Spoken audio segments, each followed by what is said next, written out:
Cellular adaptation আপনারা জানেন যে এটা হচ্ছে মানুষের সহজাত যেমন একটা প্রবৃত্তি। জীবনের যেমন দুটো চিহ্ন আছে, জীবনের দুটো চিহ্ন হচ্ছে যে একটা চিহ্ন হচ্ছে সে খাপ খাইয়ে নিতে পারে, যে কোনো পরিবেশের সাথে খাপ খাইয়ে নেওয়ার চেষ্টা করতে পারে। আরেকটা হচ্ছে রিপ্রোডাকশন, সে বংশ বিস্তার করতে পারে। তো এই দুটো চরিত্র না থাকলে সে জীব না। তো এই এই অর্থে আমাদের যখন সেলের দিকে শুধু আমাদের ইন্ডিভিজুয়াল সেলগুলোর কথা ভাবি, আমাদের 100 ট্রিলিয়ন সেল আছে, তো ইন্ডিভিজুয়াল সেলগুলিও অ্যাডাপ্ট করার চেষ্টা করে, খাপ খাওয়ানোর চেষ্টা করে যে কোনো পরিবর্তিত পরিস্থিতির সাথে। তো তার মধ্যে দুটো টাইপ আমরা বলেছিলাম, একটা টাইপ হচ্ছে হাইপারপ্লাসিয়া আর একটা ছিল হাইপারট্রফি। তো আজকে আমরা আলাপ করব সেটা হচ্ছে অ্যাট্রফি। অ্যাট্রফি আমি ওই দিন শুরুতে একটু করে বলেছিলাম, যখন আপনি ট্রফি দেখবেন বুঝবেন যে সেখানে সেলের সাইজ নিয়ে আলোচনা হবে, কিন্তু সেলের সংখ্যা বাড়বে না বা কমবে না। তো এইরকম একটা শর্ত কাজ করে, যেমন হাইপোট্রফি, হাইপারট্রফি, অ্যাট্রফি। ট্রফি যখন বলছি তখন আমরা বুঝতে পারছি যে এটা সেলের সাইজ নিয়ে কারবার। তো সে কারণে আমরা অ্যাট্রফি ডেফিনিশন যখন বলি তখন বলি increase in the cell size by loss of cell substance may culminate into cell death. অনেক সময় এটা পরবর্তীতে সেলটা মারা যেতে পারে, কিন্তু আলটিমেট কথা হচ্ছে increase in the cell size by loss of cell substance leading to shrinkage of the or reduction in the cell size, tissue size, organ size. যেমন অ্যাট্রফিক ইউটেরাস, বুড়ো হলে আমাদের ব্রেইন অ্যাট্রফি হয়, আমাদের বয়স হলে আমাদের মাসেল অ্যাট্রফি হয়, চামড়া ঝুলে পড়ে। তো আমাদের সেই মাসেলের অ্যাট্রফি, আমাদের ব্রেইনের অ্যাট্রফি, আমাদের এই যে ইউটেরাসের অ্যাট্রফি, ব্রেস্টের অ্যাট্রফি, এরকম বিভিন্ন অ্যাট্রফি সম্পর্কে আমরা জানি, আমরা আমাদের চারপাশে দেখতে পাই। এছাড়াও আমরা দেখতে পাই না এরকম অনেক অ্যাট্রফি আমাদের সেলের মধ্যে ঘটে। তো তাহলে অ্যাট্রফিতে কি ঘটে? অ্যাট্রফিতে সেলের সাইজ কমে যায়। এবং কমার কারণ কি? কমার কারণ হচ্ছে সেলের সাইটোপ্লাজমে যেসব অর্গানেলিস আছে সেই অর্গানেলিস গুলো কমে যায়। কমবে কেন? কমার কারণ যেগুলো, সেগুলো যদি আমরা চিন্তা করি, যেমন মনে করেন যে আপনার পেশেন্টকে আপনি 3 মাসের জন্য লং প্লাস্টার করে বিছানায় শুয়ে রাখেন, অথবা যে কোনো কারণে স্ট্রোক করে হোক, প্যারালাইজড হয়ে রোগী বিছানায় শুয়ে আছে, তার পা মুভমেন্ট করছে না, পায়ের এক্সারসাইজ হচ্ছে না, তখন কি হচ্ছে? সেখানে যেহেতু তার অ্যাক্টিভিটি নাই, যে সেলের অ্যাক্টিভিটি নাই, বডির যে সার্কুলেশনের যে ব্যবস্থাপনা, সেখানেও তখন মানে আমাদের যে নিউট্রিশন সাপ্লাই দেওয়ার যে কাজ সার্কুলেশন করে, তখন যেখানে অ্যাক্টিভিটি কম সেই সেলে দেখা যাবে যে নিউট্রিশনও কম যাবে। তো নিউট্রিশন যদি কম যায়, তো সেই সেল তার যে পাওয়ার হাউস, অনেকগুলো মাইটোকন্ড্রিয়া, সেই মাইটোকন্ড্রিয়াগুলোকে সে তখন ব্যবহার করতে পারবে না। বরঞ্চ মাইটোকন্ড্রিয়ার জন্য যে এনার্জি দরকার, মাইটোকন্ড্রিয়াকে চালু রাখার জন্য যে এনার্জি দরকার, জীবিত রাখার জন্য যে এনার্জি দরকার, সেই এনার্জি সেই সেল পাচ্ছে না। তখন কি হবে? তখন ওই সেল নিজের অর্গানেলিগুলোকে ডিস্ট্রাকশন করবে, মাইটোকন্ড্রিয়ার সংখ্যা কমিয়ে নেবে, অন্যান্য অর্গানেলির সংখ্যা কমিয়ে নেবে। তার ফলে কি হবে? তখন সাইটোপ্লাজমের পরিমাণ কমে যাবে। সাইটোপ্লাজমের পরিমাণ কমে গেলে সেলটা শ্রিঙ্ক করতে পারবে এবং সেল সাইজটা ছোট হয়ে যাবে। এরকম এটা একটা প্লাস্টার, একটা মানে একটা ইমমোবিলাইজেশন, মানে ইনঅ্যাক্টিভিটি একটা যেমন কারণ, এরকম আরো অনেকগুলো কারণ আমরা দেখতে পাই। তো আমরা যদি চিন্তা করি যে এই অ্যাট্রফিকে 2 ভাগে ভাগ করতে পারি, সেটা হচ্ছে একটা ফিজিওলজিক্যাল অ্যাট্রফি আর একটা হচ্ছে প্যাথোলজিক্যাল। ফিজিওলজিক্যাল মানে আমাদের যে নিত্য যেগুলো নিয়মিত আমাদের শরীরে লাগে ঘটমান সেগুলো ফিজিওলজিক্যাল। যেমন আমাদের নটোকর্ড এবং থাইরোগ্লোসাল ডাক্ট এগুলো অ্যাট্রোফি হয়ে যায় ডিউরিং ফিটাল, এখানে একটু বানান ভুল আছে, ফিটাল ডেভেলপমেন্ট। ফিটাল ডেভেলপমেন্টের সময় আমাদের নটোকর্ড থাকে, থাইরোগ্লোসাল ডাক্ট থাকে, পরবর্তীতে এগুলো atrophic হয়ে যায়। Thymus of childhood undergoes atrophy in adult life. Uterus shortly after parturition. আমরা যখন একটা লেডিকে প্রেগনেন্ট হতে দেখি, আমরা দেখি যে ইউটেরাসে হাইপারট্রফি হচ্ছে, হাইপারপ্লাসিয়া হচ্ছে, এবং it is making A space for accommodation of A baby. তো এই ফিটাসটা যখন পার্চুরেশন হয়ে বেরিয়ে আসলো, তারপরে আমার এই ইউটেরাইন স্পেসের কিন্তু প্রয়োজন নেই, কারণ এই ইউটেরাসের এই স্পেসটা তখন ওই লেডির জন্য একটা বার্ডেন হয়ে যাবে, তাই না? তো সেজন্য পরবর্তীতে তার যে হরমোনাল ইনফ্লুয়েন্স গুলো যখন কমে যাচ্ছে, তখন ইউটেরাসটা আস্তে আস্তে শ্রিঙ্ক করে যায়, আমরা বলি ইউটেরাইন অ্যাট্রফি হয়ে যায়।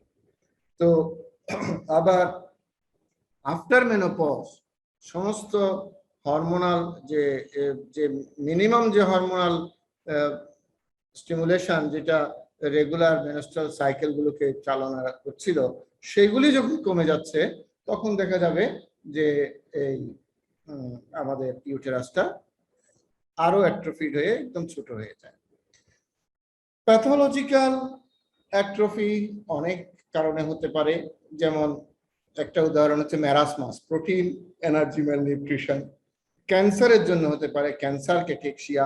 পোলিওমাইলাইটিস আমরা জানি যে যাদের নার্ভ ড্যামেজ হয়ে যায়, ওই নার্ভটা যে জায়গায় সাপ্লাই দেয়, আজকাল পোলিও রোগী খুব একটা দেখা না গেলেও আপনারা জানেন যে একসময় অনেক পোলিও রোগী ছিল, এবং গ্রামে গঞ্জে হয়তো এখনো পোলিও রোগীরা যারা আগে পোলিও হয়েছিল তার ভিকটিমদেরকে আপনারা দেখতে পাবেন একটা পা নড়বড়ে চিকন এরকম দেখতে পাবেন।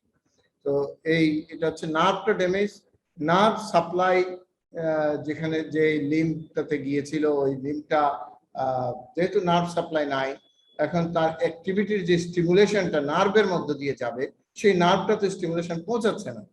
আমি যতই চাই পাটা নাড়াতে, কিন্তু আমার ওই নার্ভটা ড্যামেজ থাকলে পা নড়বে না। তো ফলে ওই পা যেহেতু নড়াচড়া করছে না, সার্কুলেশনও ঠিক মতো থাকবে না, আস্তে আস্তে ওখানকার অ্যাক্টিভিটি যেহেতু কমে যাচ্ছে, তার নিউট্রিশন নিড কমে যাচ্ছে, নিউট্রিশনের এনার্জি নিড কমে যাচ্ছে, এনার্জি নিড কমলে নিউট্রিশনের নিড কমে যাচ্ছে, এবং নিউট্রিশনের নিড কমে গেলে সেখানে ওই অ্যাট্রফি দেখা দিচ্ছে। তাহলে কমন যে কিছু কজ, তার মধ্যে একটা কজ এই এতক্ষণ যেটা যা বললাম সেটা হচ্ছে ডিক্রিজ ওয়ার্কলোড বা অ্যাট্রফি অফ ডিসইউজ বা ডিসইউজ অ্যাট্রফি। এটা আমরা স্কেলেটাল মাসল অ্যাট্রফি পাই ওই যে ব্রোকেন লিম্বের ক্ষেত্রে ইমোবিলাইজেশন করলে বাই প্লাস্টার অর কাস্ট, অথবা পেশেন্ট যদি কমপ্লিট বেড রেস্টে আছে অনেক যে কোনো কারণে, তখন তার যে মাসল অ্যাক্টিভিটি থাকবে না, হাঁটাচলা করছে না, এটা আমরা স্ট্রোকের পেশেন্টদেরকে দেখতে পাই। লস অফ ইনারভেশন, ইনারভেশন মানে নার্ভ ড্যামেজ যদি হয়, যেটা আমরা একটু আগে আলোচনা করলাম, muscle atrophy due to denervation of that muscle, for example due to poliomyelitis. Reduced blood supply, যেমন ব্রেইনে ব্লাড যদি কম যায় due to atherosclerotic narrowing of the blood vessel, তখন ব্রেইনে অ্যাট্রফি ডেভেলপ করে। ইনঅ্যাডেকুয়েট নিউট্রিশন, সেটা তো আমরা অলরেডি আলোচনা করেছি। একটা হচ্ছে ম্যারাসমাস, যেখানে আমরা প্রোটিন এনার্জি ম্যাল নিউট্রিশন বলি, প্রোটিন নাই, এনার্জি নাই। তার আরেকটা হচ্ছে ক্যান্সার ক্যাটেক্সিয়া। ক্যান্সার ক্যাটেক্সিয়াতে দেখা যায় যে ম্যালিগন্যান্ট কন্ডিশনে ক্যান্সার সেলগুলো ভালোই গ্রো করছে, নিউট্রিশন করছে, তাদের অটোনমি হচ্ছে, সমস্ত নিউট্রিশন ওইদিকে যাচ্ছে, আর নানা রকমের যে মেডিয়েটরস রিলিজড হচ্ছে সেইগুলোর এফেক্টে তার অ্যানোরেক্সিয়াও থাকে এবং সে অ্যানোরেক্সিয়া নশিয়া এবং তার সার্কুলেশন যে নিউট্রিশন আছে সেটা মূলত টিউমার সেলের দিকে ধাবিত হওয়ায় তার ক্যান্সার ক্যাকেক্সিয়া মানে চিকন হয়ে যাওয়া ক্যান্সারের কারণে ক্যাকেক্সিয়া দেখা যায়। আরেকটা গুরুত্বপূর্ণ কারণ এটাও আলোচনা হয়ে গেছে, লস অফ এন্ডোক্রাইন স্টিমুলাস, যেমন এন্ডোমেট্রিয়ামে atrophic change, breast atrophic change, vaginal epithelium atrophic change after oophorectomy, and aging বয়স হলে আমরা জানি যে there are aging is a mechanism which may itself aging is a process, aging is a condition which is itself a cause of cell damage. So cell loss in tissue containing permanent cell, for example brain, heart, এসব জায়গায় aging এর effect পাওয়া যাবে। and pressure মানে আমরা বাঙালি আবার pressure বললে বুঝি কি blood pressure, not that, blood pressure না, এটা হচ্ছে মানে ব্লাড প্রেসারের আসল নাম হচ্ছে হাইপারটেনশন। এই প্রেসার হচ্ছে pressure from the nearby structure. যেমন মনে করেন যে বিনাইন টিউমার, কোন একটা বিনাইন টিউমার সে আমাদের বডিতে গ্রো করতে থাকলে তার যে আশেপাশের স্ট্রাকচারকে সে কিন্তু পুশ করতে থাকলে ওই নিয়ার বাই স্ট্রাকচার যেগুলো পুশড হচ্ছে সেখানে দেখা দিবে অ্যাট্রোফিক চেঞ্জ। এখানে একটা ছবি আপনি দেখেন, উপরের ছবিটা হচ্ছে নর্মাল একটা ব্রেনের ছবি আর নিচে হচ্ছে একটা অ্যাট্রোফিক ব্রেনের ছবি। দেখলেই বোঝা যাচ্ছে এটা অনেক ছোট হয়ে গেছে। এখানে আমরা বাম পাশে আমরা মাসল সেল দেখাচ্ছি, আপনি দেখেন যে এটা একটা নর্মাল মাসল সেল যদি এগুলো হয় তাহলে এখানে এই মাসল সেলগুলো, আমি আমার কার্সারটা আপনারা ফলো করতে পারেন যে এখানে কিছু মাসল সেল দেখেন অ্যাট্রোফিড হয়ে গেছে। এখন দেখেন তার পরিণতি কি হচ্ছে, এটা নর্মাল বাইসেপস আর এটা অ্যাট্রোফিড বাইসেপস। এটা হচ্ছে টেস্টিস। টেস্টিকুলার অ্যাট্রফি তো অনেক কারণে হয়, সিরোসিস একটা গুরুত্বপূর্ণ কারণ, যেখানে testicular atrophy is a common. তো এখানে আমরা দেখতে পাচ্ছি যে it is the normal testicular structure আর এটা অ্যাট্রফিক টেস্টিস। অনেকের আনডিসেন্ডেড টেস্টিস থাকে, আনডিসেন্ডেড টেস্টিসও অ্যাট্রফিড হয়। যাই হোক, তো অ্যাট্রফি নিয়ে একটু বলার আছে একটা জায়গায়, সেটা হচ্ছে যে অ্যাট্রফির ডেফিনিশন নিয়ে আমাদের রবিন্স কিন্তু এক এক এডিশনে এক এক রকম বলেছে। সেটা হচ্ছে কোন এডিশনে বলেছে যে only decrease in the cell size is non an atrophy, আর কোন এডিশনে বলা হয়েছে decrease in the cell size and number leading to decrease in the tissue size or organ size is known as atrophy. আসলে দুটোই correct. তো ব্যাপারটা হচ্ছে ইন্ডিভিজুয়াল সেলের জন্য ওই সেল শ্রিঙ্ক করছে, সেটাই হচ্ছে ওই সেলের অ্যাট্রফি। কিন্তু একটা টিস্যুর সেল নাম্বার কমছে, যেমন ইউটেরাসের সেল নাম্বার কমে ইউটেরাস ছোট হয়ে আসলো, তাহলে ওটা ইউটেরাসের অ্যাট্রফি। তো ওই সেজন্য দুটো ডেফিনিশনে আসলে কারেক্ট। তো এক্সামিনাররা কিভাবে অভ্যস্ত হয় আমি জানি না, তো যারা আপ টু ডেট নলেজ থাকে তাদের সমস্যা নেই। আর আমার মনে হয় এখনকার এক্সামিনারদের নলেজ যথেষ্ট আপ টু ডেট। আমাদের সময়ে কিছু জটিলতা থাকতো যে আপ টু ডেট নলেজ অনেক সময় অনেক টিচারের পাওয়া যেত না, ফলে এক একজনের এক একটা ডেফিনিশন মুখস্থ করতে হতো। এখন এগুলো লাগে না, আপনারা শুধু লেটেস্ট বইটা একটু মাথায় রাখবেন। তো মেটাপ্লাসিয়া প্লাসিয়া শব্দ আমি আগে বলেছি, প্লাসিয়া তখনই বলবো যে যখন there is matter of cell division, matter of cellular proliferation, related to proliferation, এই বিষয় যদি থাকে তাহলে আমরা প্লাসিয়া ইউজ করি। তার মধ্যে যেমন অ্যাপ্লাসিয়া, যেমন আপনারা হেমাটোলজিতে পড়েছেন যে অ্যাপ্লাস্টিক অ্যানিমিয়া, মানে বোন ম্যারো সেলগুলো প্রলিফারেশন হচ্ছে না, ফলে সে সেল তৈরি করছে না, সেল তৈরি করছে না বলে ব্লাডে সেল আসছে না, ফলে ব্লাডে সব সেল কম, আমরা বলছি অ্যাপ্লাস্টিক অ্যানিমিয়া। এইরকম আমরা অনেক সময় বলি ম্যারো হাইপোপ্লাসিয়া, বা কোনো জায়গায় সেল প্রলিফারেশন কম হচ্ছে, আমরা বলতে পারি হাইপোপ্লাসিয়া। আবার মনে করেন যে আমরা আগের ক্লাসে পড়েছিলাম যে hyperplasia, number of cell is being increased is known as hyperplasia. আমরা এটাও আলোচনা করেছি যে যদি সেলগুলো অ্যাবনর্মাল প্রলিফারেশন হয়, অর্গানাইজ না থাকে, হ্যাঁ, কিছু সেলুলার অ্যাটিপিয়া তৈরি হয়, কেমন, তাহলে আমরা বলি ডিসপ্লাসিয়া। আর মেটাপ্লাসিয়া শব্দটা এসছে, মেটা শব্দটা আমরা সাধারণত মেটামরফোসিস থেকে পাচ্ছি। মেটামরফোসিস হচ্ছে রূপান্তর, তো সেই রূপান্তর থেকে আমরা মেটাপ্লাসিয়া বলি। তো replacement of one adult cell type by another adult cell type is known as metaplasia. Metaplasia may represent an adaptive substitution of the cells that are sensitive to stress by cell types, better able to withstand the adverse environment. মোট কথা হচ্ছে যে এইটা interestingly আমরা সবগুলো type of অ্যাডাপ্টেশনে বলেছি, ফিজিওলজিক্যালও হতে পারে, প্যাথোলজিক্যালও হতে পারে, কিন্তু metaplasia is always pathological in nature. তো এটা মানে এটা স্ট্রেসের কারণ ছাড়া এটা সম্ভব না। আমরা জানি যে এটা মেটাপ্লাসিয়া কেন, আমরা জানি যে অ্যাডাপটিভ রেসপন্স মানেই হচ্ছে নিজের যে পরিবর্তিত পরিস্থিতি তার সাথে খাপ খাইয়ে বেঁচে থাকার চেষ্টা করা।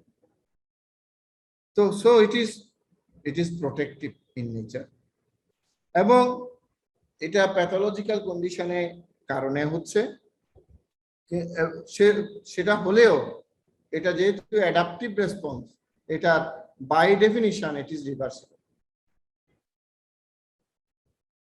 এখন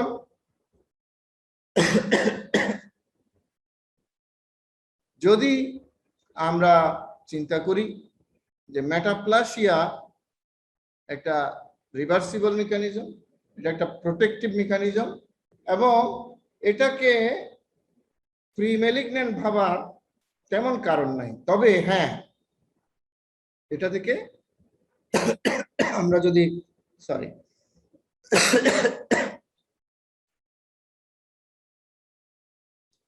যদি যথাসময়ে চিকিৎসা না করি, ম্যানেজমেন্ট না দিই, তাহলে দেয়ার মে develop pre-malignant condition to malignant condition. Kintu by nature it is reversible and protective mechanism. If injury or stress abates, the metaplastic tissue may revert to its original type. অর্থাৎ আপনি যদি কোনোভাবে ইনজুরিয়াস স্টিমুলাসটাকে বা স্ট্রেসটাকে সরিয়ে নিতে পারেন, তাহলে এটা আবার স্বাভাবিক হয়ে যাবে। মেকানিজম অফ মেটাপ্লাসিয়া, আমি বোধহয় গত ক্লাসেও ডিসকাশনের সময় বলেছিলাম যে মেটাপ্লাসিয়াতে সেল একটা আরেকটার গায়ের উপর বসিয়ে দেয় না। হ্যাঁ, এটা এমন না যে আমার এখানে স্কোয়ামাস সেল ছিল, স্কোয়ামাস সেলটাকে আমার আর দরকার না, এটা কেটে ওই টাইলস বসানোর মতো নতুন আরেকটা টাইলস বসানোর মতো কলামনার সেল বসাই দিলাম। এটা not that, it is a matter of reprogramming. যেসব ইনজুরিয়াস স্টিমুলাস ওই সেলের উপর কাজ করছে, তখন ওই সেলের যে স্টেম সেল বা প্রিমিটিভ সেল, যেখান থেকে ওই সেলগুলো আসছে, তাদেরকে ইনফরমেশন দেওয়া হচ্ছে যে এখানে এই ধরনের অত্যাচার চলছে, এই ধরনের অত্যাচারের কাছ থেকে বাঁচতে হলে আমাদেরকে পাল্টে যেতে হবে, এইটার প্রোটেকশন নেওয়ার জন্য আমাদেরকে এইরকম হতে হবে। তো সেটার কারণে স্টেম সেলের ক্ষেত্রে আমরা দেখতে পাই যে এখানে অনেকগুলো ফ্যাক্টর কাজ করে, সেই সব ফ্যাক্টরের মাধ্যমে আলটিমেটলি কি হবে, সাইটোকেরাটিন, গ্রোথ ফ্যাক্টর, কেমন, এবং এক্সট্রাসেলুলার মেমব্রেন কম্পোনেন্টস, এগুলো সবগুলোই ইয়ে করে differentiation along a new pathway, নতুন পাথওয়েতে সেলকে, কারণ stem cell can differentiate to any kind of sell.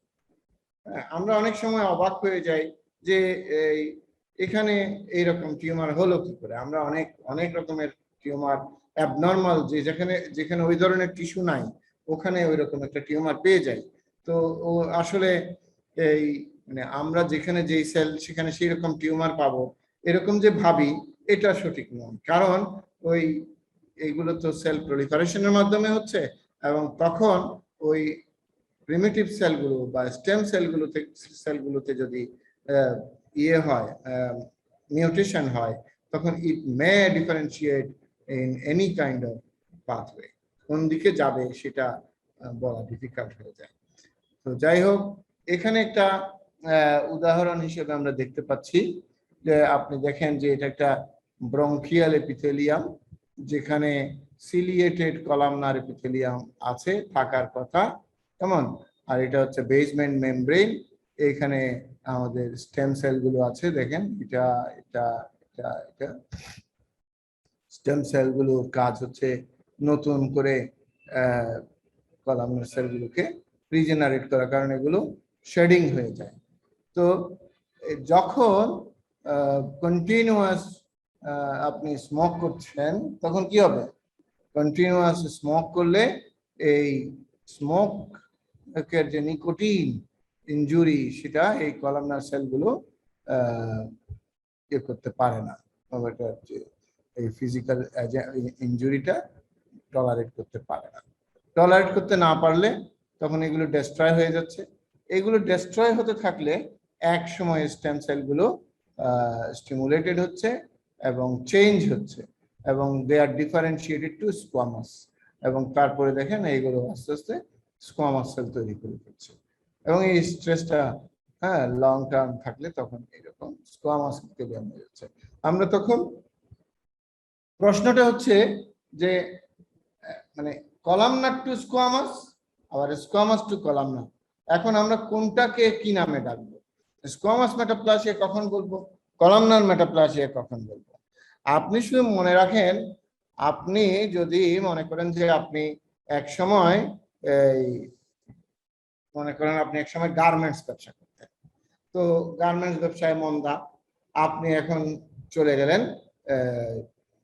অন্য একটা ব্যবসায়, মনে করেন যে জাহাজের ব্যবসায় চলে গেলেন, তাহলে আপনি কিন্তু এখন জাহাজের ব্যবসায়ী হয়ে গেলেন, তাই না? তাহলে আপনার পরিচয় হবে জাহাজের ব্যবসা নিয়ে। তো সেজন্য মানে মেটাপ্লাসিয়া হওয়ার পরে যে ধরনের সেল আমরা পাবো, নামটা হবে তার সাথে। যেমন এখানে আমরা স্কোয়ামাস সেল পেয়েছি, আমরা বলবো স্কোয়ামাস মেটাপ্লাসিয়া। কলামনার সেল পেলে কলামনার মেটাপ্লাসিয়া। এখানে এক্সাম্পল অলরেডি আমরা বলেছি, bronchial pseudostratified ciliated columnar epithelium changes to squamous epithelium in the smokers.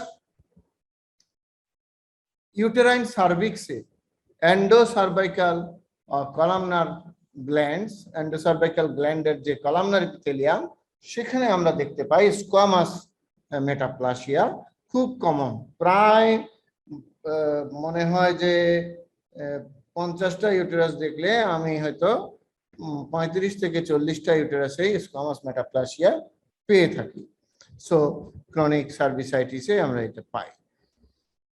আর এটার সাথে আপনারা সবাই পরিচিত হয়ে গেছেন বাই দিস টাইম, সেটা হচ্ছে oesophageal end, lower end of ইসোফেগাসে যে স্কোয়ামাস এপিথেলিয়াম, যদি কারো লোয়ার ইসোফেজিয়াল স্ফিংক্টারটা উইক থাকে, লোয়ার ইসোফেজিয়াল স্ফিংক্টার উইক থাকলে কি হয় যে লোয়ার ইসোফেজিয়াল স্ফিংক্টার দিয়ে রিগারজিটেশন হবে কিসের? Stomach content. স্টোমাক কন্টেন্ট মানে কি? স্টোমাকে আপনি যখন খাবার খান, আপনি যতটুকু খাবার খান তার চাইতে অনেক বেশি ফ্লুইড এবং অ্যাসিড অ্যাকুমুলেট করে। তো এই যে এগুলো এসে খাবারকে মন্ড পরিণত করে এবং অ্যাসিড দিয়ে আমরা এগুলোকে ডাইজেস্ট করার চেষ্টা করি, তাই তো? সাথে পেপটিক অ্যাসিড, পেপটিক জুস থাকে। তো এই যে জিনিসটা লিকুইড, যে জিনিসটা সলিডটা হয়তো উপর দিকে কম যাবে, কিন্তু আপনি যখন আপনার যদি উইক ইসোফেজিয়াল স্ফিংক্টার থাকে, আপনি খাওয়ার পরে আপনি যদি শুতে যান বা একটু হেলান দেন, তখন কি হবে? তখন এই স্ফিংক্টার দিয়ে, অথবা আপনি খুব ভরপেট খান। আমাদের দেশে বাঙালি কিরকম, বাঙালি কিন্তু খুব খাওয়ার সময় একেবারে এমন ভাবে খায় যে মানে গলা পর্যন্ত খেতে হয়। তো গলা পর্যন্ত খেলে কি হবে? তো আপনার যে অ্যাসিড সিক্রেশন হবে, অ্যাসিড পেপটিক জুস সিক্রেশন হবে, সেটার অ্যাকোমোডেশন আর থাকে না, কারণ আপনার stomach is already filled up. তাহলে কি হবে? These are coming into the oesophagus. তো তখন ইসোফেগাসের যে স্কোয়ামাস এপিথেলিয়াম, ইট ইজ, আপনি দেখেন আমাদের যেখানে যেখানে ফিজিক্যাল ইনজুরি হতে পারে, মারপিটের ব্যাপার আছে, মনে করেন আমাদেরকে কেউ লাঠি দিয়ে মারলো, যেমন আমাদের ছাত্রছাত্রীরা আমাদের সময়ে দেখেছি যে হকি স্টিক নিয়ে মারপিট করতো, মশারির স্ট্যান্ড নিয়ে মারপিট করতো। তো এখনো হয়তো করে, আমি এখন খোঁজখবর কম রাখতে পারি। তো বিভিন্ন জায়গায় যারা লাঠিয়ালরা গ্রামে গঞ্জে চর দখলের জন্য মারপিট করছে, তো কোথায় আঘাত হয়? আঘাত হয় আমাদের স্কিনে। সেই কারণে এই যে ফিজিক্যাল এজেন্ট, এইটার জন্য স্কিন প্রস্তুত আছে। সে কারণে অনেক আঘাত, যারা যেমন রেসলিং করে, স্কিন এত মারের পরেও স্কিন কিন্তু তাদেরকে প্রোটেকশন দিচ্ছে। তো skin is stratified squamous epithelium is made for protection from the physical injury, কিন্তু কেমিক্যাল ইনজুরি টলারেট করতে পারে না। এবং সেই কারণে আপনি দেখেন ব্যর্থ প্রেমিকরা অস্ত্র হিসেবে গ্রহণ করেছে অ্যাসিড। হ্যাঁ, সুন্দরী মেয়েটাকে সে খুব ভালোবাসতো, খুব ভালোবাসে, কিন্তু আরেকজনের সাথে মেয়েটা চলে যাচ্ছে বা মেয়েটা আরেকজনকে ভালোবাসে। এখন যখন আমি তাকে পাবো না, তখন তার মুখটা ঝলসে দিব, তার সৌন্দর্য আর কেউ ভোগ করতে পারবে না। তো সেজন্য কি করলো, আমাদের দেশে এক সময় এত বেশি অ্যাসিড ছোড়ার ঘটনা ঘটেছিল যে অ্যাসিডের জন্য অ্যাসিড নিয়ন্ত্রণ আইন নতুন করে তৈরি করতে হয়েছে। কারণটা কি? কারণটা হচ্ছে এই অ্যাসিড মারছে কেন? তো পানি মারছে না, পানি মারলে তো আমার স্কিনের ক্ষতি হয় না, কিন্তু acid is such a chemical যে এটা যখন আমার স্কিনে আসছে সাথে সাথে এটা টোটাল স্কিন ড্যামেজ হয়ে যাচ্ছে। কারণ এটা অ্যাডাপটিভ রেসপন্সের কোনো সুযোগ নাই, এটা ডাইরেক্ট সেল ডেথ হয়ে যাচ্ছে। তো সেই জন্য এই আমাদের স্কিন ক্যানট টেক অ্যাসিড। ঠিক এই যে স্কিন যেমন স্ট্রেটিফাইড স্কোয়ামাস এপিথেলিয়াম, আমাদের ইসোফেগাসের লাইনিংও স্কোয়ামাস এপিথেলিয়াম। পার্থক্য কি? এখানে একটা ক্যারাটিন লেয়ার আছে, ওখানে ক্যারাটিন লেয়ার নাই। তাহলে তো আরো খারাপ, তাই না? সেখানে ঢুকছে অ্যাসিড। ওখানে ক্যারাটিন না থাকলেও মিউকাস সিক্রেশন থাকে, মিউকাস সিক্রেশন কিছুটা হয়তো নিয়ন্ত্রণ করতে পারে। কিন্তু দেখেন আমাদের স্টোমাকের যে অ্যাসিড, তার যে কনসেন্ট্রেশন, পিএইচ অনেক কম, 1.5 হয়ে যায় পিএইচ, তাই না? তো এরকম কনসেন্ট্রেটেড অ্যাসিড যখন রিগারজিটেশন কন্টিনিউয়াস হতে থাকবে, তখন কন্টিনিউয়াসলি এই যে ইসোফেজিয়াল মিউকোজাল ইরোশন হতে থাকবে। তো মিউকোজাল ইরোশন যদি কন্টিনিউয়াস হতে থাকে, এখন আচ্ছা, ইরোশন আর আলসার এই দুটো শব্দের পার্থক্য আপনাদের বুঝতে হবে। ইরোশন বলতে আমরা বুঝি সুপারফিশিয়াল, মানে কি? মানে বেসমেন্ট মেমব্রেন ঠিক থাকবে, বেসমেন্ট মেমব্রেনের নিচে ড্যামেজ যাবে না, এপিথেলিয়ামের মধ্যেই থাকবে, স্টেম সেলগুলো থাকবে। হ্যাঁ, মানে এপিথেলিয়াল ড্যামেজ হচ্ছে কিন্তু বেসমেন্ট মেমব্রেন ইনটেক্ট থাকছে, তখন আমরা বলছি ইরোশন। আর বেসমেন্ট মেমব্রেনকে ডেস্ট্রয় করে সাবমিউকোজা এক্সপোজড হয়ে যাচ্ছে, তখন কিন্তু আমরা এটাকে বলবো আলসার। তো তাহলে বুঝেন যে এখানে ইসোফেজিয়াল ইরোশন হচ্ছে, কন্টিনিউয়াস ইরোশন হয়ে যাচ্ছে ডিউ টু অ্যাসিড। এবং আপনি আপনার অভ্যাস পাল্টাচ্ছেন না, আপনি প্রতিদিন ফাস্ট ফুড খাচ্ছেন, আপনি প্রতিদিন দাওয়াত খাচ্ছেন। আমাদের চট্টগ্রাম শহরে তো মানে চট্টগ্রাম শহর না, গোটা চট্টগ্রামই মেজবান বলতে পাগল, এবং প্রতিদিনই চট্টগ্রামে কোথাও না কোথাও উৎসব চলছে, মানুষ খাচ্ছে। তো তার ফলে কি হচ্ছে, এই রিগার্জিটেশন বেশি হয়, এই যে এইসব ফ্যাটি ফুড এগুলোতে রিগার্জিটেশনের ইয়েটা বেশি। তার পরিণতি continuous acid is coming up into the lower end of esophagus and leading to development of metaplasia. কারণ যখন এরকম কন্টিনিউয়াস অ্যাসিড আসবে তখন স্টেম সেলগুলো স্টিমুলেটেড হবে to regenerate those cells which can protect acid. তো তখন তারা দেখলো কোথায় পাওয়া যায় অ্যাসিডকে প্রোটেকশন দিতে সেল, হ্যাঁ স্টোমাকে। দেখেন আমরা কিন্তু বাইরে অ্যাসিড নিয়ে ঘুরলে অপরাধ, কিন্তু আমরা পুরো স্টোমাকে অনেক অ্যাসিড এবং হাইলি কনসেন্ট্রেটেড অ্যাসিড নিয়ে ঘুরে বেড়াই, যদিও কেউ আমাদেরকে ধরতে পারে না, পুলিশ আমাদেরকে টের পায় না এটা, কিন্তু we are all walking or moving with acid and highly concentrated acid. তো সেটা বরঞ্চ পরের ক্ষতি না করে নিজের ক্ষতি করতে পারে। তো এই যে এটার জন্য তখন এপিথেলিয়ামটা চেঞ্জ হয়ে যাচ্ছে, চেঞ্জ হয়ে গেলে আমরা তখন তাকে বলছি যে কলামনার হয়ে গেল, স্কোয়ামাস চেঞ্জেস টু কলামনার, এবং এটাকে বলছি কলামনার মেটাপ্লাসিয়া। এবং এইটা প্রথম আবিষ্কার করেছিলেন মিস্টার ব্যারেট বা ডক্টর ব্যারেট, যিনি এই জন্য এই লোয়ার ইসোফেজিয়াল এন্ডে কলামনার মেটাপ্লাসিয়াকে আমরা বলি ব্যারেট ইসোফেগাস। তো এই ব্যারেট ইসোফেগাসের গুরুত্ব কি? গুরুত্ব হচ্ছে ব্যারেট ইসোফেগাস আপনি যদি খাসলত না পাল্টান, আপনি যদি এই ম্যানেজমেন্ট না করেন, তাহলে it may lead to development of malignancy. যে কারণে oesophagus line by squamous epithelium, সে কারণে ইসোফেগাসের ক্যান্সার হওয়ার কথা, স্কোয়ামাস সেল কার্সিনোমা।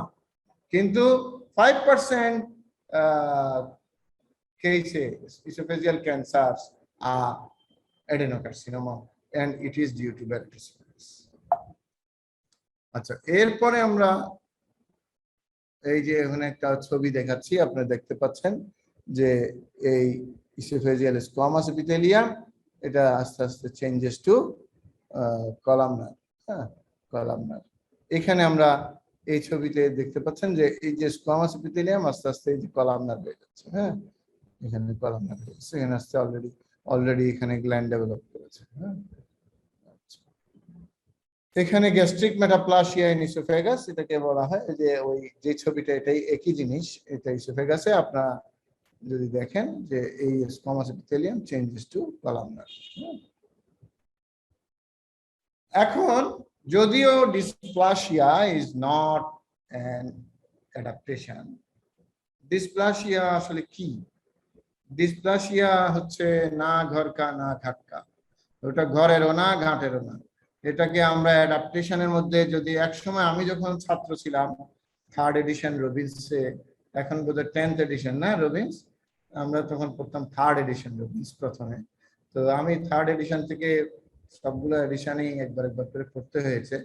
তো এই একসময় dysplasia was considered as a part of, as a type of cellular adaptation. কারণ কি? Dysplasia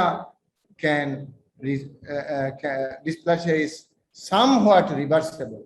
একটা লেভেল পর্যন্ত ডিসপ্লাসিয়া রিভার্স করে, তাহলে যেটা রিভার্স করতে পারে সেটা অ্যাডাপ্টেশন। তো সেই শর্ত অনুযায়ী এটাকে এখানে ঢুকানো হয়েছিল। কিন্তু পরবর্তীতে দেখা গেল যে ডিসপ্লাসিয়াকে 3 ভাগে ভাগ করা হয়, মাইল্ড, মডারেট, সিভিয়ার। এবং severe dysplasia which if it involves full thickness which is known as carcinoma in situ, তখন তো এটা ক্যান্সার, তো it is not reversible. So severe dysplasia is not reversible. Severe dysplasia যদি reversible না হয়, তাহলে severe ডিসপ্লাসিয়াকে তো আমরা অ্যাডাপ্টেশনে ঢুকাতে পারি না। ফলে ডিসপ্লাসিয়া অ্যাডাপ্টেশন চ্যাপ্টার থেকে ছিটকে চলে গেল। তখন আশ্রয় নেওয়ার চেষ্টা করলো নিওপ্লাসিয়া, কারণ সে তো আলটিমেটলি নিওপ্লাসিয়া করছে, কিন্তু নিওপ্লাসিয়াও তাকে পুরোপুরি ভাবে স্থান দিতে পারছে না, কারণ সে আসলে নিওপ্লাসিয়া না, কারণ তার যে নিওপ্লাসিয়ার যে চরিত্র সেটা এখানে সে ডেভেলপ করতে পারে না, তার সে রিভার্স করছে। তো এইসব কারণে আমরা ডিসপ্লাসিয়াকে আমরা আলাদা করে বলবো যে it is disordered growth. Hyperplasia may lead to dysplasia which leads to neoplasia।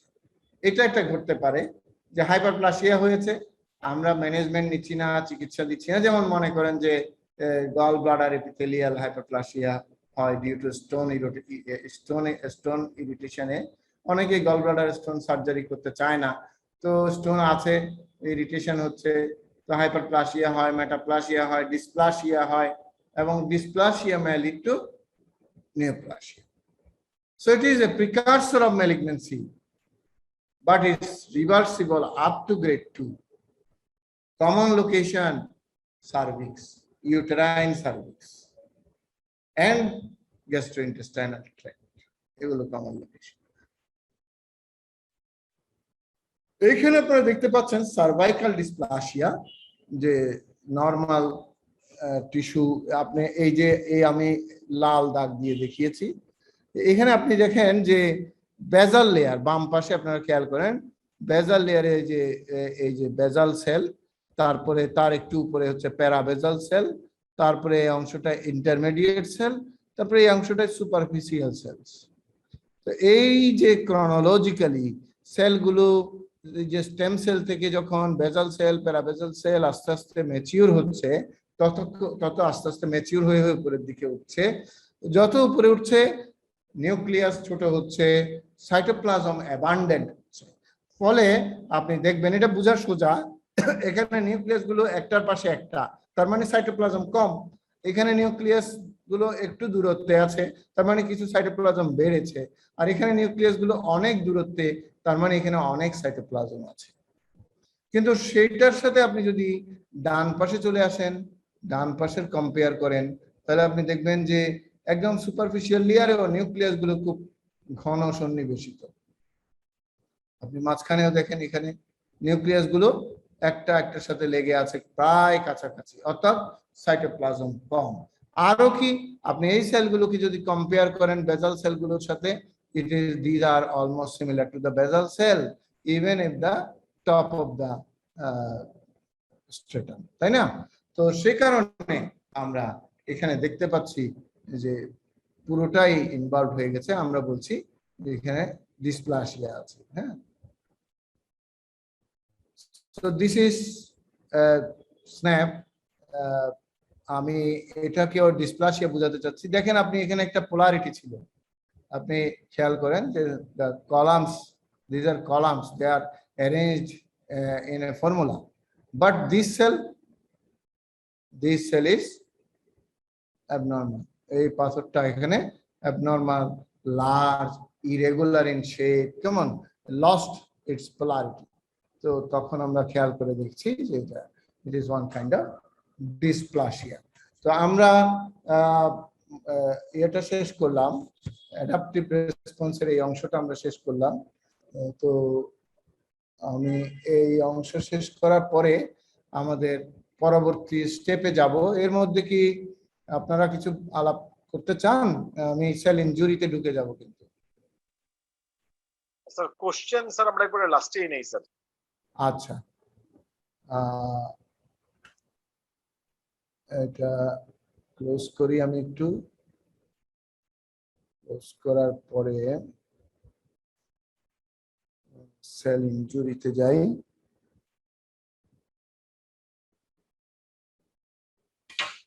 Sell injury আসলো, এখন স্লাইড শেয়ারে যাই। শেয়ার দেখা যাচ্ছে কিনা একটু জানান। যাচ্ছে স্যার। ওকে, সো অ্যাকচুয়ালি আলটিমেটলি আমরা অ্যাডাপ্টেশন একটা প্রসেস, যেখানে সেল তার সংগ্রাম করে, যে একটা পর্যায় পর্যন্ত সংগ্রাম করে সে চেষ্টা করে যে বেঁচে থাকতে, টিকে থাকতে, যতই পরিবেশ পরিস্থিতি খারাপ হোক টিকে থাকার। আমরা যেমন চেষ্টা করে থাকি, পরিস্থিতি যতই খারাপ হোক, হ্যাঁ, মানুষ তার শেষ পর্যন্ত চেষ্টা করে ঠিক থাকতে, কিন্তু একটা সময়ে পরিস্থিতি তার নিয়ন্ত্রণের বাইরে চলে যায়। এইটা আমাদের জীবনে যেমন ঘটে প্রতিটা সেলের ক্ষেত্রে তাই। ইনজুরিয়াস স্টিমুলাস যদি ভেরি অ্যাগ্রেসিভ হয়, যেমন আমি বললাম যে হাইড্রোক্লোরিক অ্যাসিড, নাইট্রিক অ্যাসিড কেউ ছুঁড়ে দিল, তাহলে ওই সেলটার ড্যামেজ হবেই। তাহলে ইনজুরিয়াস স্টিমুলাসের অ্যাগ্রেসিভনেস এটা একটা গুরুত্বপূর্ণ। আবার হচ্ছে ইনজুরিয়াস স্টিমুলাসটা হয়তো মাইল্ড হতে পারে, কিন্তু এটা কন্টিনিউয়াসলি আপনাকে ইনজুরি করতেই আছে। তাহলে duration of the injurious stimulus এটাও কিন্তু সেলকে আলটিমেটলি মৃত্যুর দিকে নিয়ে যাবে, ইনজুরির দিকে নিয়ে যাবে। অ্যাডাপ্টেশন এবং ইনজুরি পার্থক্য আছে। তো আবার কোন সেলের উপরে এই স্টিমুলাসটা, এই স্ট্রেস ফ্যাক্টরটা কাজ করছে সেটার উপরও নির্ভর করবে যে ইনজুরি মানে ইনজুরি হবে। তো সেগুলি একটা ব্যাপার আছে। তো সেল ইনজুরি এগুলো সাথে আমাদের এটা একটা সেলেনিয়াম মডেল অফ সেল। এখানে আমরা দেখতে পাচ্ছি যে একটা নিউক্লিয়াসের ভিতরে ক্রোমোজোম আছে। সেই ক্রোমোজোম গুলো একটা ক্রোমোজোমের একটা সুতা ধরে টান দিলে আমরা দেখতে পাই যে সেখানে এরকম অনেক হিস্টোন বডিতে পেঁচিয়ে পেঁচিয়ে দড়ির মতো আছে। সে আলটিমেটলি এটা একটা দড়ি এবং একটা সুতা, এই সুতাটাই এটা। এখন সে কারণে আমাদের সবকিছু নিয়ন্ত্রণের পিছনে এই ডিএনএ, এই ক্রোমোজোম কাজ করে। Sell injury, cellular adaptation, even neoplasia যেখানেই যায় সেখানেই এই ডিএনএ ভূমিকা রয়েছে। তো আমাদের জেনোমে প্রায় 3.2 বিলিয়ন ডিএনএ বেস পেয়ার আছে, বেস পেয়ার। আবার ডিএনএ নাই, ডিএনএ হচ্ছে যতটা ক্রোমোজোম ততটা ডিএনএ, এটা মাথায় রাখবেন। Coding genes comprising only about 1.5% of genome. তো জেনোমের মাত্র 1.5% প্রোটিন এনকোডিং জিন আছে, যেগুলো প্রোটিন সিনথেসিস করে বা প্রোটিন তৈরি করে। These proteins variously functions as enzyme, structural component এবং signaling molecule. তো যাই হোক, আমাদের সাইটোপ্লাজমের কম্পোনেন্ট, আমি আর এগুলো ডিটেলসে যাচ্ছি না, এগুলো আপনারা জানেন। আমি শুধু একটু আমার লেকচারে দেখেছি আন্ডার গ্রাজুয়েটদেরকে বলে থাকি এগুলো। তো এখন এই ওভারভিউটা আমরা একটু দেখি। আপনি দেখেন যে এই হলুদ গোলটা হচ্ছে নর্মাল সেল। নর্মাল সেলের উপরে স্ট্রেস ফ্যাক্টর কাজ শুরু করলো। সেলের দুইটা ঘটনা ঘটতে পারে। একটা হচ্ছে ডাইরেক্ট সেলটা মারা যাবে, ইররিভার্সিবল সেল ইনজুরি ঘটলে সেল উইল ডাই। তার ডেথের দুটা প্রসিডিউর আছে, সেটা আমরা পরে আলোচনা করব। তাহলে নর্মাল সেলের একটা হলো যে অ্যাগ্রেসিভ ইনজুরিয়াস স্টিমুলাস হলে সেটা ইররিভার্সিবল সেল ইনজুরি করে সেল ডেথ। আর যদি টলারেবল স্ট্রেস থাকে তাহলে it will turn into adaptation. আর যদি মাঝামাঝি লেভেলে হয় বা মানে এটা রিভার্সিবল ইনজুরি হতে পারে, এবং এই রিভার্সিবল ইনজুরিও যদি স্ট্রেস কন্টিনিউ করে may lead to irreversible injury. আবার আপনি দেখেন অ্যাডাপ্টেড সেল যদি স্ট্রেস কন্টিনিউ করতে থাকে অথবা আরো বেড়ে যায়, it turns into reversible cell injury এবং ultimately it will turn to irreversible end cell death. কিন্তু মজার ঘটনা হচ্ছে reversible cell injury can revert to normal if the injurious stimulus is withdrawn. If the injurious stimulus is withdrawn, reversible cell injury may go to adaptive cell and may return to normal cell. তো এই জিনিসটা আমাদের মাথায় রাখতে হবে যে উপরের অংশটা এই ট্রায়াডটা এটা কিন্তু রিভার্সিবল, এখানে কিন্তু ভাইস ভার্সা চলছে, কিন্তু যখন it is turning into irreversible injury either directly or through reversible change, it is one-way journey, and one-way journey leads to cell death, and this cell death occurs by necrosis and apoptosis. যাই হোক, এগুলো ওই সেলের ভিতরের জিনিসগুলোকে আলট্রাস্ট্রাকচারালি দেখানো হচ্ছে। Causes of cell injury: oxygen deprivation, already I have discussed. Physical agent discussed, chemical agent, drugs, infectious agents, immunological, genetic derangement, nutritional imbalance. এগুলো আমি অলরেডি ডিসকাস করেছি, আমি জাস্ট আপনাদেরকে একটু আরেকবার জাস্ট চোখের সামনে নিয়ে আসছি। Hypoxia, ischaemia, physical agent, mechanical trauma, extremes of temperature, burn and cold, deep cold, radiation, electric shock, এগুলো। কেমিক্যাল এজেন্টের মধ্যে আপনারা জানেন যে hypertonic concentration of salt, deranging electrolyte homeostasis, poison like arsenic, cyanide and mercuric salt, এগুলো আমাদের যে arsenic তো দেখা যায় 10-15 বছর পরে, 20 বছর পরে তার এফেক্টটা দেখা যায়, মানে ভিজিবল হয়, তো এটা ক্রনিক ইনজুরি করে যায়। তো এগুলো আমাদেরকে মাথায় রাখতে হবে। ইনসেকটিসাইড, হার্বিসাইড, এগুলো আমাদের ক্ষতি করছে। Air pollutant like carbon monoxide আমাদের ক্ষতি করে। অকুপেশনাল হ্যাজার্ডস, অ্যাসবেস্টোসিস, এই যে আমাদের যে বিশেষ করে বঙ্গোপসাগরের তীরে যে জাহাজ ভাঙার যে কারখানা গড়ে উঠেছে, এই জাহাজ ভাঙার ওখানে কিন্তু অনেক অ্যাসবেস্টস এয়ারে উঠছে এবং এয়ারবর্ন অ্যাসবেস্টোসিস ডিজিজ হবে, নিউমোকোনিওসিস হবে, এবং which may lead to after a long run mesothelioma. ফলে একটা সময়ে হয়তো আমার আশঙ্কা যে ওই চট্টগ্রামের সেই ভাটিয়ারি বেল্টে মেসোথেলিওমার কেস বেড়ে যেতে পারে। অ্যালকোহল এন্ড নার্কোটিক ড্রাগস, এগুলো সেল ইনজুরি করে, এগুলো আপনারা জানেন। ইনফেকশাস এজেন্টস গুলিও আপনারা জানেন, বলছি না। অ্যানাফাইলেকটিক রিঅ্যাকশন, তারপর অটোইমিউন ডিজিজ, এগুলি আছে। কনজেনিটাল ম্যালফরমেশন, ডাউন সিনড্রোম, এগুলোর কারণেও আমাদের আছে। ডাউন সিনড্রোম একটা এক্সাম্পল, এরকম আরো অনেক আছে।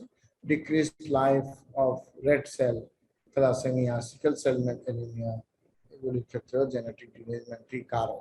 তো জিন কত গুরুত্বপূর্ণ দেখেন, জেনেটিক ডিরেঞ্জমেন্টের জন্য আরবিসি গুলো ভাঙতে থাকছে। and inborn errors of metabolism, এগুলো সাধারণত আপনি দেখবেন যে এগুলো হচ্ছে অটোজোমাল রিসেসিভ ডিসঅর্ডার গুলো থাকতে পারে। নিউট্রিশনাল ইমব্যালেন্সের জন্য আমাদের সেলুলার ইনজুরি হতে পারে, এগুলো আমি যাচ্ছি না। Now let us discuss mechanism of cell injury. Mechanism of cell ইনজুরির মধ্যে একটা ইম্পর্টেন্ট হচ্ছে ডিপ্লেশন অফ অ্যাটিপি। এটিপি কমে যাওয়া, এটিপি খরচ হয়ে যাওয়া, এটিপির ডিপ্লিশন, এটা আমরা মনে রাখতে হবে। আরেকটা হচ্ছে মাইটোকন্ড্রিয়াল ড্যামেজ। মাইটোকন্ড্রিয়া গুলো ড্যামেজ হয়ে যাবে, অর্থাৎ পাওয়ার হাউস নষ্ট হয়ে গেলে তো এনার্জি আর তৈরি হবে না, এটা এখানে মনে রাখতে হবে। আর রয়েছে কি influx of intracellular calcium and loss of calcium homeostasis. এই কথা, এটা কিন্তু খুব গুরুত্বপূর্ণ, এটা মাথায় রাখতেই হবে যে ক্যালসিয়াম হোমিওস্টেসিসটা খুবই গুরুত্বপূর্ণ। And accumulation of oxygen derived free radical, এটা তো এখন আমাদের মানে মানুষ খুব ভালো জানে, খুব ভালো বুঝে। বাজারে এখন অ্যান্টিঅক্সিডেন্টের বিক্রি নানাভাবে বেড়ে গেছে, বিশেষ করে রূপচর্চার ক্ষেত্রে। রূপচর্চার ক্ষেত্রে এখন নানা রকমের অ্যান্টিঅক্সিডেন্ট বের হয়েছে, মুখে মাখছে, ট্যাবলেট খাচ্ছে, কেমন তো। So oxidative stress is a very important injurious agent. And defect in membrane permeability, এটা একটা মেকানিজম। সো মেকানিজমের মধ্যে আমরা কি কি পেলাম? এটিপি ডিপ্লিশন হলো, মাইটোকন্ড্রিয়া ড্যামেজ হলো, ক্যালসিয়াম সেলের ভিতর ঢুকে গেল, ফলে লস অফ ক্যালসিয়াম হোমিওস্ট্যাসিস হলো, ফ্রি রেডিক্যাল জেনারেট করলো এবং সেগুলো সেলের বিভিন্ন সেলের ভিতরে অনেকগুলো রিঅ্যাকশন করলো, সেল মেমব্রেন ড্যামেজ করলো। আর কি ওই ডিফেক্ট ইন মেমব্রেন পারমিয়াবিলিটি, যেমন আপনি যে কোনো কারণে অ্যাসিড ছোড়েন আর যাই করেন, ফ্রি রেডিক্যাল দিয়ে করেন, অন্যান্য ইনজুরিয়াস স্টিমুলাস দিয়ে করেন, মেমব্রেন ড্যামেজ হলে তখন সেলটা সার্ভাইভ করবে না। ডিপ্লিশন অফ এটিপি যদি আমরা চিন্তা করি, এটার কজ কি? কজ হচ্ছে হাইপক্সিয়া বা ইসকেমিয়া, আমরা আগেও এটা নিয়ে আলোচনা করেছি। কেমিক্যাল ইনজুরির জন্য কিন্তু এটিপি ডিপ্লিশন হতে পারে। সো এটিপি ডিপ্লিশন হলে কিভাবে এটিপি কি মানে প্রবলেম? এটিপি ডিপ্লিশন হলে আমাদের সেলের কি অসুবিধা? দেখেন যে এটিপি রিডিউসড মানে মেমব্রেন ট্রান্সপোর্ট হবে না। মেমব্রেন ট্রান্সপোর্টটা কি? আপনারা এটা ফিজিওলজিতে পড়েছেন যে আমাদের সেলের প্রত্যেকটা সেলে, হ্যাঁ, তার যে ইলেকট্রোলাইটের যে হোমিওস্টেসিস, এটা মেনটেন করার জন্য একটা সোডিয়াম পটাশিয়াম পাম্প আছে, আবার ক্যালসিয়াম ম্যাগনেসিয়াম পাম্প আছে, ক্যালসিয়াম পাম্প। তো এই সোডিয়াম পাম্প বা ক্যালসিয়াম পাম্প এগুলো সবগুলোই কি করে? এরা এই যে সেলের ভিতর থেকে সোডিয়ামকে এক্সট্রাসেলুলার স্পেসে নিয়ে আসে আর বাইরে থেকে পটাশিয়ামকে ভিতরে নিয়ে আসে। তেমনি ক্যালসিয়াম পাম্পও ম্যাগনেসিয়ামকে ঢুকায়, ক্যালসিয়ামকে বের করে। তো এই কাজটা করার জন্য to send the particles against the gradient it needs energy. আপনি পাহাড় থেকে নামতে যাচ্ছেন, আপনি তরতর করে আপনি একটা ঢালু রাস্তা দিয়ে নামছেন, আপনার কোনো তেমন খরচ শক্তি ক্ষয় করতে হবে না, এনার্জি লাগবে না। আপনি মনে করেন একটা রিক্সা চালাচ্ছেন, আপনি যদি রিক্সা চালান, রিক্সা যখন ঢালু দিয়ে যায় দেখবেন যে ওরা প্যাডেল মারছে না, রিক্সাওয়ালা কিন্তু প্যাডেল মারে না, রিক্সা নিজের গতিতেই, হ্যাঁ, এবং বরং উল্টা ব্রেক ধরে রাখতে হয়, দ্রুত গতিতে নেমে যায়। তো কিন্তু যখন ঢাল বেয়ে উপরের দিকে উঠতে যায়, প্যাডেল মারতে হয়, অনেক এনার্জি লাগে। ইভেন গাড়ি চালালেও দেখবেন যে আপনাকে এক্সেস, হ্যাঁ, অ্যাক্সিলারেটর চাপ দিতে হচ্ছে, অর্থাৎ এনার্জি খরচ বাড়াতে হচ্ছে, এগেইনস্ট দ্য গ্রেডিয়েন্ট এনার্জি লাগবে। তো এই এনার্জি এটিপি, হ্যাঁ, এই এটিপি খরচ করে, এটিপি খরচ করার জন্য ওখানে এটিপিএস এনজাইম আছে এবং সে এটিপিএস এনজাইম এটিপিকে ভেঙে এনার্জি দেয়, সেই এনার্জি দিয়ে কাজটা হয়। কিন্তু যদি এটিপি ডিপ্লিশন হয়, এই সোডিয়াম পটাশিয়াম পাম্প কাজ করতে পারবে না। একইভাবে প্রোটিন সিনথেসিস, লাইপোজেনেসিস এগুলো করতে গেলেও আমাদের এটিপি লাগে। এটিপি ডিপ্লিশন হলে এগুলোতেও মানে হোমিওস্টেসিসে প্রবলেম হবে। তো এখানে আপনারা দেখেন একটা ছবি হয়েছে, আপনি দেখেন যে ব্লাড ভেসেলে অবস্ট্রাকশন হয়েছে, ফলে ব্লাড এতটুকু এসেছে, এখান থেকে আর এদিকে যেতে পারছে না।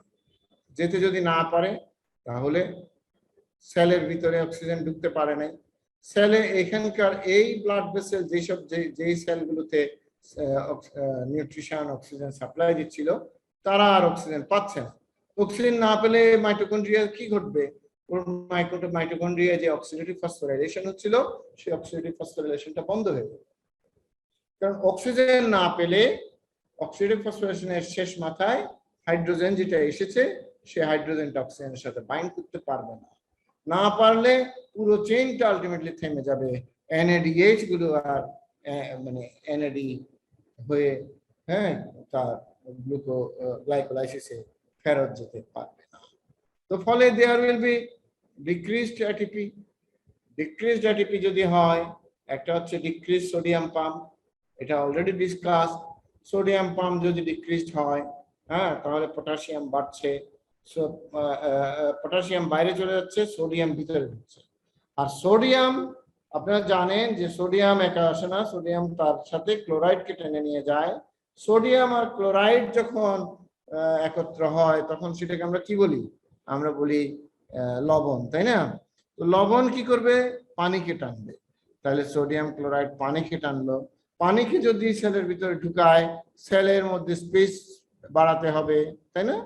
পানি কোথায় কোথায় সাইটোপ্লাজমে পানি থাকবে, তারপর অর্গানেলি গুলোর ভিতর পানি ঢুকে বসে যাবে, তাহলে কি হবে? মাইটোকন্ড্রিয়াল সোয়েলিং হবে, এন্ডোপ্লাজমিক রেটিকুলাম সোয়েলিং হবে, হ্যাঁ, যে গলগি বডি গুলো সোয়েলিং হবে, ultimately all the organelle swelling হবে এবং সেল নিজের সোয়েলিং হবে এবং সেলের যে মাইক্রোভিলাই গুলো ছিল সেগুলিও লস্ট হবে, হ্যাঁ। এবং তারপরে কি হবে? তারপরে আরো মোটাসোটা হয়ে ফোসকা পড়ার মতো করে ব্লেব ফর্মেশন হবে, ব্লেবস বা ফোসকা পড়বে। এটা তো গেল একটা দিক, এটা গেল একটা দিক। কিন্তু এখানে একটা জিনিস দেখেন, এই যে আদার ইফেক্ট লিখেছে, এটা আসলে এই ছবিটা আমি যদি লিখতাম, এটা আসলে এখানে ভুল আছে। এই ছবিটা হচ্ছে এই এন্ডোপ্লাজমিক রেটিকুলাম সোয়েলিং হয়েছে, আপনারা দেখতে পাচ্ছেন। এই এন্ডোপ্লাজমিক রেটিকুলাম সোয়েলিং থেকে এরকম টান দিয়ে এই জায়গাটায় নিয়ে আসা হচ্ছিল। এন্ডোপ্লাজমিক রেটিকুলাম সোয়েলিং যখন হয় তখন কি হয়? এন্ডোপ্লাজমিক রেটিকুলামের চারপাশে, এটা অনেকটা মনে করেন যে আমাদের একটা অডিটোরিয়ামের চেয়ারের মতো, এখানে অনেক চেয়ার বসে থাকে। সেই চেয়ারগুলোতে কারা থাকে? চেয়ারে কে বসে? রাইবোজোম বসে থাকে। তো এন্ডোপ্লাজমিক রেটিকুলাম যখন ফুলে গেল তখন রাইবোজোমের যে সাইটগুলো সেগুলো কিন্তু নষ্ট হয়ে যাবে। নষ্ট হয়ে গেলে রাইবোজোম উইল বি ডিটাচড। এখন রাইবোজোম একটা আরএনএ টাইপ, রাইবোজোমাল আরএনএ। তো সেই রাইবোজোমটা যখন সরে গেল তখন রাইবোজোমাল আরএনএ এর কাজ কি? রাইবোজোমাল আরএনএ হচ্ছে যে আপনার যে যে প্রোটিন সিনথেসিস করার সময়, প্রোটিন সিনথেসিসটা আপনারা একটু চোখ বন্ধ করে ভাবেন যে ডিএনএ থেকে যে প্রোটিনটা লাগবে সেই প্রোটিনকে যে অংশটা কোডিং করছে সেই কোডিং এরিয়াটা, হ্যাঁ, ডিএনএ থেকে সেপারেট হচ্ছে এবং ডিএনএ যে হেলিক্স যেটা লেগে থাকে একটু সেপারেশন হচ্ছে হেলিকেজ এনজাইমের মাধ্যমে। সেপারেশন হওয়ার পরে সেখানে তার, হ্যাঁ, কাউন্টার একটা আরএনএ তৈরি হচ্ছে যেটাকে আমরা বলি মেসেঞ্জার আরএনএ। সেই মেসেঞ্জার আরএনএ এইটার কমপ্লিমেন্টারি যে মেসেঞ্জার আরএনএটা তৈরি হচ্ছে, সেই মেসেঞ্জার আরএনএটা নিউক্লিয়াস থেকে সাইটোপ্লাজমে চলে আসে। সাইটোপ্লাজমে তো মেসেঞ্জার আরএনএ তো ছাঁচের কাজ করছে, তাই না? সেই ছাঁচটা কি? তার ওখানে ওই বেসগুলো আছে, সেই বেসগুলো বরাবর তিনটা তিনটা করে কোডন সাজানো আছে। ওই তিনটা কোড, ট্রিপলেট কোডন গুলো প্রোটিনকে এনকোড করে।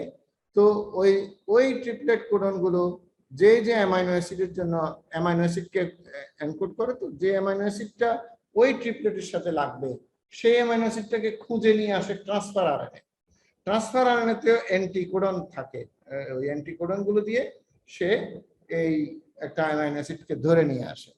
তারপরে এই ট্রান্সফার আরএনএ এসে মেসেঞ্জার আরএনএতে এই অ্যামাইনো অ্যাসিডটাকে সেট করে। তখন রাইবোজোমাল আরএনএ বা রাইবোজোম কি করে? এরকম একের পর এক যে অ্যামাইনো অ্যাসিড গুলো আসছে তাদেরকে একটার পর একটা মালা গাঁথতে সহযোগিতা করে, ভূমিকা রাখে। তো সেই রাইবোজোম যদি ছুটে যায় তাহলে অ্যামাইনো অ্যাসিডের পাশে অ্যামাইনো অ্যাসিডকে যে বন্ডিং করবে সেই ঘটনাটা ঘটবে না, ফলে পলিপেপটাইড চেইন তৈরি হবে না, প্রোটিন সিনথেসিস হবে না। তারপরে দেখেন হুট করে এখানে আবার লিখে দিয়েছে প্রোটিন সিনথেসিস কমে গেলে লিপিড ডিপোজিশন হবে। এটার কোনো ব্যাখ্যা এখানে বুঝেছেন? আমার ধারণা আপনারা যারা জানেন তারা জানেন, কিন্তু যারা প্রথম শুনছেন তাদের জন্য এটা বিস্ময়কর। প্রোটিন সিনথেসিস কমে গেলে লিপিড ডিপোজিশন কেন হবে? হ্যাঁ, এটা তো মুখস্থ করার বিষয় না, এটা বোঝার বিষয়। ব্যাপারটা হচ্ছে আমাদের যে মনে করেন যে লিভারে আমরা খাচ্ছি যে খাওয়া দাওয়া গুলো, তো প্রথম কোথায় যায়? আমরা খাওয়ার পরে, হ্যাঁ, হজম হয় ইন্টেস্টাইন থেকে, প্রথম হচ্ছে গোডাউন হচ্ছে লিভার, লিভারে গিয়ে ডিপো হিসেবে ওখানে অ্যাকুমুলেট করে। পরে ওখান থেকে এগুলো ফ্যাটি অ্যাসিড হয়ে ট্রাইগ্লিসারাইড হয়ে তারপরে ট্রাইগ্লিসারাইড গুলো ওই লাইপোপ্রোটিন হয়ে কোথায় যায়, সার্কুলেশনের মাধ্যমে যেখানে ফ্যাট ডিপো, বাটো, তারপর মেসেন্টারি, ওমেন্টাম, বাক্কাল ফ্যাট, যেখানে যেখানে ফ্যাট আছে, সাবকিউটেনিয়াস ফ্যাট, সব জায়গায় এই সেল এই ফ্যাট গুলো মোবিলাইজড হয়। কিন্তু তার যে স্টেপ, একটা ফ্রি ফ্যাটি অ্যাসিড সার্কুলেশনে ছিল, লিভারে ঢুকেছে, 3টা ফ্রি ফ্যাটি অ্যাসিড একটা গ্লিসারলের সাথে লাগবে, তো লাগার পরে ট্রাইগ্লিসারাইড হবে। এইটা হওয়ার জন্য একটা এনজাইম লাগবে, ওই এনজাইমটা একটা প্রোটিন, সেই প্রোটিন যদি সিনথেসিস না হয় তাহলে ফ্যাটি অ্যাসিড পড়ে থাকবে, ট্রাইগ্লিসারাইড আর হবে না।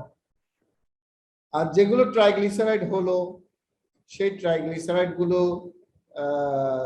একটা অ্যাপোপ্রোটিনের সাথে লাগার কথা। অ্যাপোপ্রোটিন একটা প্রোটিন, এটা যদি সিনথেসিস না হয় তাহলে লাইপোপ্রোটিন হওয়ার সুযোগ পাবে না, ট্রাইগ্লিসারাইড লিভারে পড়ে থাকবে। ট্রাইগ্লিসারাইড যদি লিভারে পড়ে থাকে তাহলে ফ্যাটি চেঞ্জ হতে থাকবে, ফ্যাট জমতে থাকবে। হ্যাঁ, আবার মনে করেন লাইপোপ্রোটিন হয়ে গেল, লাইপোপ্রোটিন হলেই তো হবে না, লাইপোপ্রোটিনকে সেল থেকে বের করার জন্য লাইপোপ্রোটিন ট্রান্সফারিং এনজাইম লাগবে। তো লাইপোপ্রোটিন ট্রান্সফারিং এনজাইম যদি না তৈরি না হয়, এটা একটা প্রোটিন, এই প্রোটিন সিনথেসিস যদি না হয় তাহলে লাইপোপ্রোটিনটা পড়ে থাকবে। তাহলে ultimately the fat droplets are accumulated within the liver cell and we call it fatty change. Up to a certain level, প্রথমে ফ্যাট একুমুলেট করে, ছোট ছোট ছোট ছোট ছোট ছোট করে ড্রপলেট জমতে থাকে, তারপরে একটা আরেকটার সাথে কোয়েলেস করে আস্তে আস্তে বড় ফ্যাট গ্লোবিউল হয়, বড় ফ্যাট গ্লোবিউল গুলো হতে হতে হতে হতে ফ্যাট ভ্যাকুল হয় বড়, হ্যাঁ, এবং নিউক্লিয়াসকে পুশ করে সাইড, নিউক্লিয়াস আস্তে আস্তে এক পাশে চলে যায়, সেল পুরো ফ্যাট দখল করে ফেলছে, ফ্যাটের জন্য সাইটোপ্লাজম এবং নিউক্লিয়াস সবই এক পাশে চলে যাচ্ছে, এবং হতে হতে আমরা যদি নিয়ন্ত্রণ না করি একটা সময়ে সেলটা ফ্যাট এত বেশি জমবে যে সেল মেমব্রেন ফেটে গিয়ে নিউক্লিয়াসটা এক্সপেলড আউট হয়ে যাবে। নিউক্লিয়াস যদি এক্সপেলড আউট হয়ে যায় then it is not a cell, it is a fat containing fat surrounded by membrane, তাই না, fat containing cyst, তাহলে ফ্যাটি সিস্টে পরিণত হবে। তো এই ঘটনাটা এই কিন্তু এই এটিপি ডিপ্লিশন থেকেই হচ্ছে, এই সামান্য অক্সিজেনের অভাবে এত কিছু করছে। হ্যাঁ, আরো একটা ব্যাপার আপনারা দেখেন যে এটিপি ডিপ্লিশন হলে আমরা জানি যে এটিপি না থাকলে গ্লাইকোলাইসিস যেটা হচ্ছে, সেই গ্লাইকোলাইসিসে যে পাইরুভিক অ্যাসিড তৈরি হচ্ছে, সে পাইরুভেটটা তার ওই যে NADH থেকে হাইড্রোজেন নিয়ে ল্যাকটেট হয়ে যায়, যাতে গ্লাইকোলাইসিসটা কন্টিনিউ করা যায়। গ্লাইকোলাইসিস কন্টিনিউ করতে হবে কারণ গ্লুকোজ ভাঙতে হবে, আমাদের বিশেষ করে ব্রেনের ক্ষেত্রে glucose is the only food, তাই না। তো এখন সে কারণে সে ক্রেবস সাইকেলে যেতে হলে pyruvic acid changes to acetyl CoA, তাই না, এগুলো তো আপনাদের বায়োকেমিস্ট্রি মুখস্থ থাকার কথা। তো পাইরুভিক অ্যাসিডটা যখন অ্যাসিটাইল কোয়ে হয়ে ক্রেবস সাইকেলে ঢোকার কথা, সেই মুহূর্তে এটিপির অভাবে NADH কে NAD তে পরিণত করার জন্য ল্যাকটিক অ্যাসিড, পাইরুভিক অ্যাসিডটা ওই ইয়ে নিয়ে NADH থেকে হাইড্রোজেনটা নিয়ে ল্যাকটিক অ্যাসিডে, বলে lactic acid is being accumulated and NADH is converted to NAD, গ্লুকোজটা ভাঙছে। তো ফলে কি হচ্ছে, দুটা ঘটনা ঘটছে, একদিকে জমছে ল্যাকটিক অ্যাসিড, আরেকদিকে গ্লুকোজ ভাঙাটা বেড়ে যাচ্ছে, কারণ আপনার দরকার একটা গ্লুকোজ ভাঙলে 36টা এটিপি পাওয়া যায়, কিন্তু যখন আপনার ক্রেবস সাইকেল হচ্ছে না, পাইরুভেট ল্যাকটেট হয়ে যাচ্ছে, তখন গ্লাইকোলাইসিসের মাধ্যমে আপনি যে মাত্র 2টো এটিপি পাচ্ছেন, তাহলে মাত্র 2টো এটিপি পেলে 36টা এটিপি পেতে হলে আপনাকে 18টা গ্লুকোজ মলিকিউলকে ভাঙতে হবে। তাহলে আপনি বুঝেন যে অ্যানারোবিক গ্লাইকোলাইসিসে অনেক বেশি গ্লুকোজ ভাঙবে। এত গ্লুকোজ ভাঙতে হলে গ্লাইকোজেন স্টোরেজটা কমতে থাকবে, আর ওইদিকে ল্যাকটিক অ্যাসিড জমতে জমতে পিএইচ কমতে থাকবে, আর পিএইচ কমলে ক্রোমাটিন গুলো ক্লাম্পিং হতে থাকবে।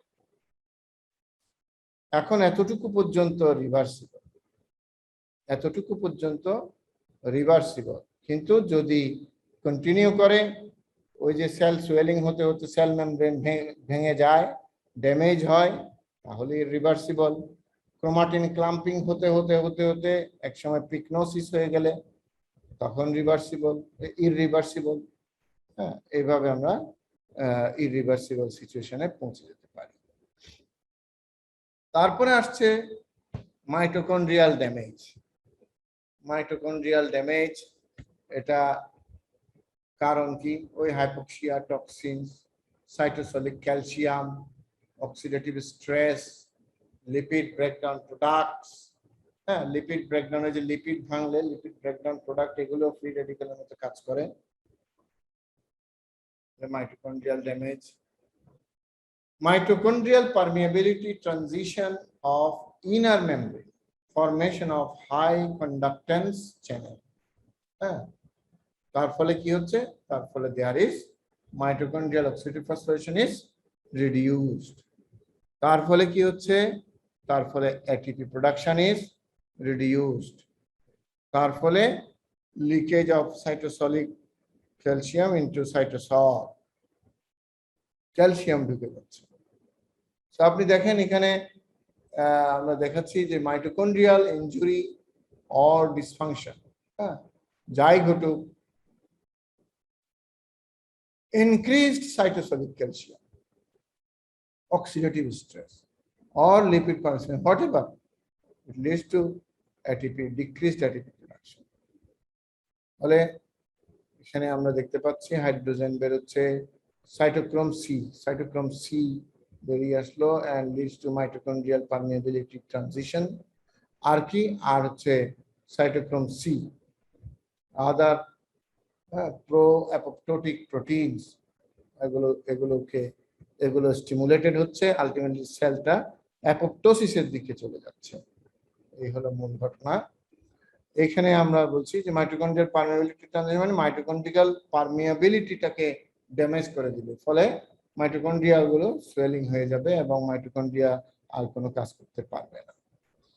এরপরে আরেকটা হচ্ছে ইনফ্লাক্স অফ ইন্ট্রাসেলুলার ক্যালসিয়াম। সেলের ভিতরে যে ক্যালসিয়াম, এটা বাল্ক এন্ট্রি হবে, bulk entry of calcium into the cytosol.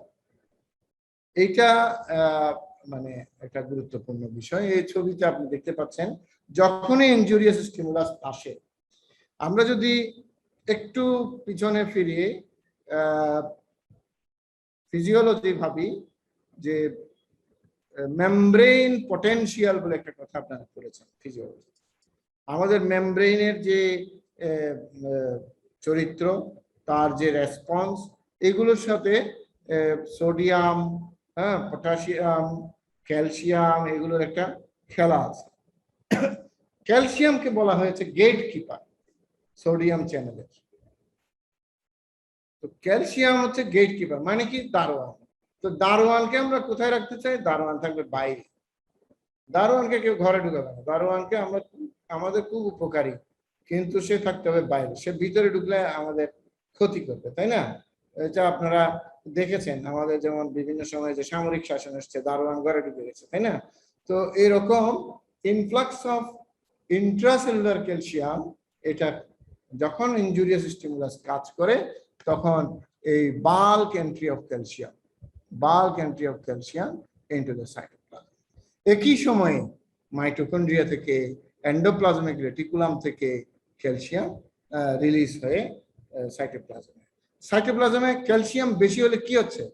Calcium এর কাজ হচ্ছে এনজাইম গুলোকে অ্যাক্টিভেট করে দেওয়া। ফলে কি হচ্ছে? এত বেশি ক্যালসিয়াম ঢুকেছে, আমার সেলের ভিতরে যত রকমের এনজাইম আছে সব এনজাইম সিস্টেম গুলোকে অ্যাক্টিভেট করে দিবে। তার মধ্যে যেমন এখানে যদি আমরা চারটা ধরি, একটা হচ্ছে এটিপিএস।